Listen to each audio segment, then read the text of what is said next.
Hello दोस्तों, आपका स्वागत है हमारे चैनल में। आज हम लेके आ रहे हैं एनसीईआरटी का chapter 7 control and coordination. Control मतलब क्या होता है?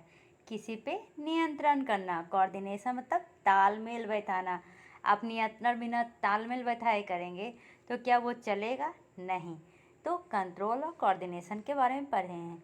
इसमें सबसे पहले हम क्या के बारे में पढ़े हैं? तो इसमें लिखा है कि हमने प्रीवियस चैप्टर में लाइफ प्रोसेस के बारे में पढ़ा था। लाइफ प्रोसेस जो लिविंग ऑर्गेनिम्स के फंक्शन को मेंटेन करता है। इसमें सबसे पहले कह रहा है कि हम किसी को मूविंग करते हुए देखते हैं, मतलब कि ये एक जगह से दूसरे जगह जाते हुए देखते हैं, तो इसको क्या कहते हैं? अलाइव कहते हैं। मूवमेंट सिर्फ एक जगह से दूसरे जगह में ही नहीं हो सकता, ये ग्रोथ के फॉर्म में भी हो सकता है। जैसे कि प्लांट प्लांट क्या करता है? आप उसको कभी चलते फिरते देखे हैं? नहीं ना। तो वो क्या करता है? वो जर्मिनेट करता है, ग्रो करता है, फिर वो सीड्स के थ्रू एक जगह से दूसरे जगह जाता है, फिर वहाँ जर्मिनेट करता है, फिर वहाँ ग्रोथ करता है। तो इस तरह से क्या हो गया? ग्रोथ भी हमारा ये लिविंग में आता है। ठीक है। तो एक तो ये कह दिया। उसके बाद कहता है कि ज़रूरी नहीं है कि हर मूवमेंट ग्रोथ से रिलेटेड है। अब ऐसा क्यों कह रहा है? क्योंकि आप हर मूवमेंट को ग्रोथ से रिलेशन कर देंगे तो इसका तो मतलब है कि जो ग्रो करेगा वही अलाइव हो जाएगा। तो हर मूवमेंट ग्रोथ से रिलेटेड नहीं है। जैसे कि अब ये बिल्ली दौड़ रही है तो इसमें ग्रोथ से क्या रिलेशन है? वो उसका ग्रोथ से रिलेशन नहीं है। दूसरा, बच्चे खेल रहे हैं, बुफेलो ये क्या कर रहा है? नहीं खाना खाता है तो जुगली लेते रहता है, चबाते रहता है खाना को। तो ये सब मूवमेंट्स मेनली ग्रोथ के कारण नहीं होते हैं। ठीक है। अब अगला क्वेश्चन है, why do we associate with visual movements with life? ये जो मूवमेंट जिसको हम देख रहे हैं उसको लाइफ से हम क्यों एसोसिएट कर रहे हैं? तो इसका आंसर सोचे तो क्या है? ये जो मूवमेंट हो रहा है ये किसी भी ऑर्गेनिज्म के इन्वायरमेंट में चेंजेस को दिखा रहा है।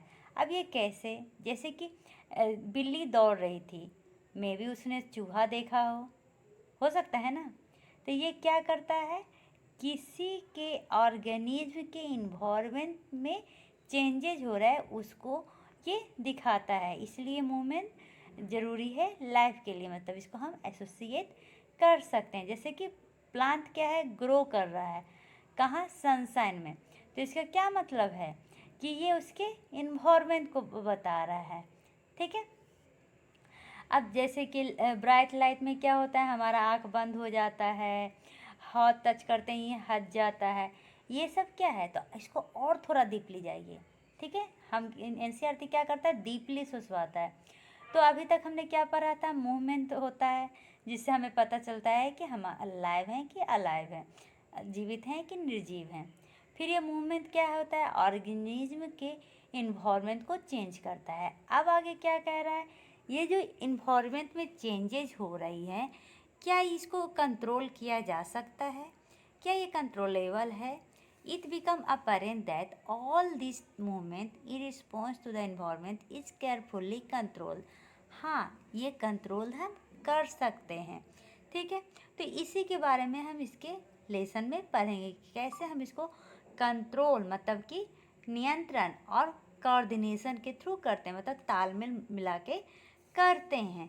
तो सबसे पहले 7.1 एनिमल का नर्वस सिस्टम पढ़ते हैं। ठीक है।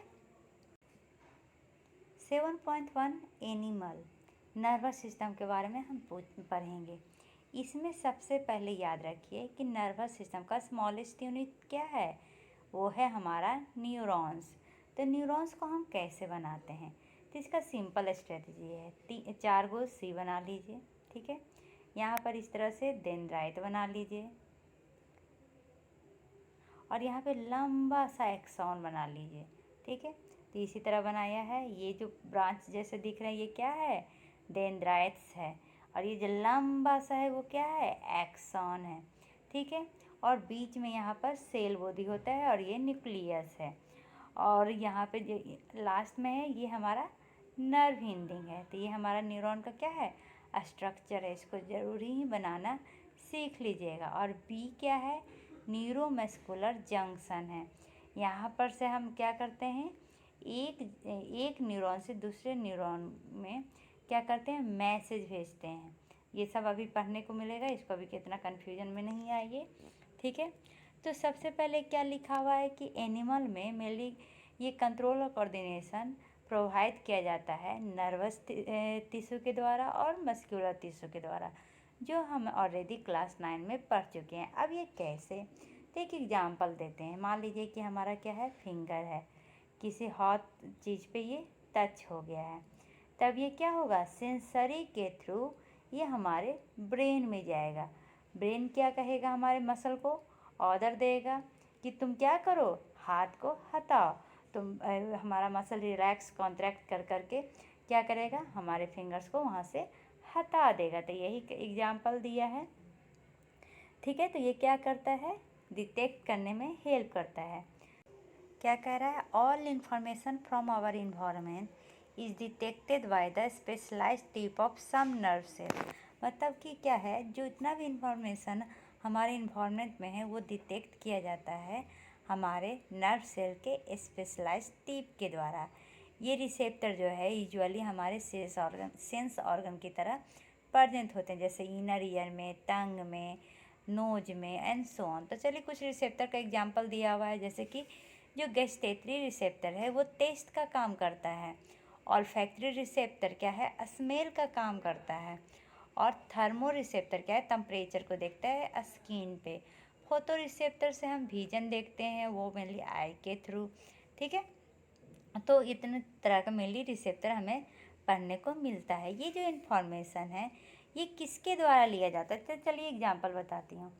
ये मान लीजिए हमारा न्यूरॉन्स है, तो ऐसा न्यूरॉन्स एक यहाँ पर भी छोटा सा बना देते हैं। मान लीजिए ये न्यूरॉन्स है, ये लंबा सा है, तो ये न्यूरॉन्स मेनली डेंड्राइट के थ्रू क्या करेगा, इन्फॉर्मेशन लेगा, और ये एक्सॉन के थ्रू ये नर्व एंडिंग पे लाएगा। अब ये नर्व एंडिंग से क्या होगा, ये जो खाली स्पेस है, ये खाली स्पेस को क्या कहते हैं, साइनेप्स कहते हैं। इसमें ये छोड़ेगा और यहाँ से ये दूसरा न्यूरॉन्स लेगा, और फिर ये किसके थ्रू लेगा, डेंड्राइट के थ्रू, फिर ये एक्सॉन के थ्रू तीसरे में भेजेगा।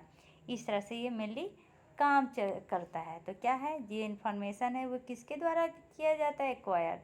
तो ये एक्वायर किया जाता है हमारे नर्व सेल के डेंड्राइट टिप के द्वारा। तो ये क्वेश्चन आपका आ सकता है कि जो इन्फॉर्मेशन हम नर्व से रिसीव करता है वो किसके द्वारा होता है, तो डेंड्राइट टिप के द्वारा, ठीक है। यहाँ पर क्या होता है, कुछ केमिकल रिएक्शन होते हैं, और ये केमिकल रिएक्शन क्रिएट करता है इलेक्ट्रिकल इम्पल्स में। मतलब जो डेंड्राइट है ये जो इन्फॉर्मेशन रिसीव करता है किस फॉर्म में रिसीव करता है, ये क्वेश्चन आ सकता है। तो केमिकल रिएक्शन में, और उसके बाद यहाँ पे क्या होता है, ये केमिकल रिएक्शन जो है वो इलेक्ट्रिकल इम्पल्स में चेंज हो जाता है। अब ये इलेक्ट्रिकल इम्पल्स डेंड्राइट से कहाँ ट्रेवल करता है, सेल बॉडी में, और उसके बाद ये एक्सॉन के एंडिंग में जाता है। वहाँ पर ये जो इलेक्ट्रिकल इम्पल्स है फिर से अपने आप को केमिकल के रूप में बाहर रिलीज करता है। तो ये जो केमिकल है ये कैसे एक जगह से दूसरे जगह जाएगा, मतलब कि एक न्यूरॉन से दूसरे न्यूरॉन। तो ये देखिए जैसे कि यहाँ से डेंड्राइट है, ये केमिकल लिया और इसको इलेक्ट्रिकल में चेंज किया, फिर एक्सॉन के थ्रू यहाँ पे बाहर में छोड़ दिया, फिर से केमिकल। अब ये डेंड्राइट फिर से लेगा उसको। यहाँ तक समझने में कोई भी प्रॉब्लम नहीं है। अब जब डेंड्राइट लेगा तो बीच में जो एक स्पेस था उसको या तो गैप कहेंगे या साइनेप्स कहेंगे, ठीक है। क्या कहेंगे, गैप या साइनेप्स। देखिए यहाँ पर ये न्यूरॉन्स का नर्व एंडिंग है, और ये बीच में जो स्पेस है इसी को साइनेप्स या क्या कहते हैं, गैप कहते हैं। और ये सिमिलर फिर वो इसी तरह से नेक्स्ट न्यूरॉन में काम करेगा। ये एक प्रोसेस होता है हमारे नर्वस इम्पल्स का। तो इसमें दो क्वेश्चन आ सकता है। पहला कि जो डेंड्राइट है वो किस फॉर्म में इस सिग्नल को रिसीव करता है, तो केमिकल फॉर्म में। केमिकल फॉर्म से इलेक्ट्रिकल इम्पल्स में कहाँ पर चेंज होता है, तो डेंड्राइट में। तो इस तरह का दो क्वेश्चन आ सकता है, तो याद रखिएगा। अब कह रहा है कि जो हमारा ये नर्वस टिश्यू है ये ऑर्गेनाइज होता है नेटवर्क ऑफ नर्व सेल, मतलब कि बहुत सारे नर्व सेल जिसको न्यूरॉन्स कहते हैं उसमें ये ऑर्गेनाइज होता है, और ये अपना जो इलेक्ट्रिकल इम्पल्स है एक स्थान से दूसरे स्थान भेजता है।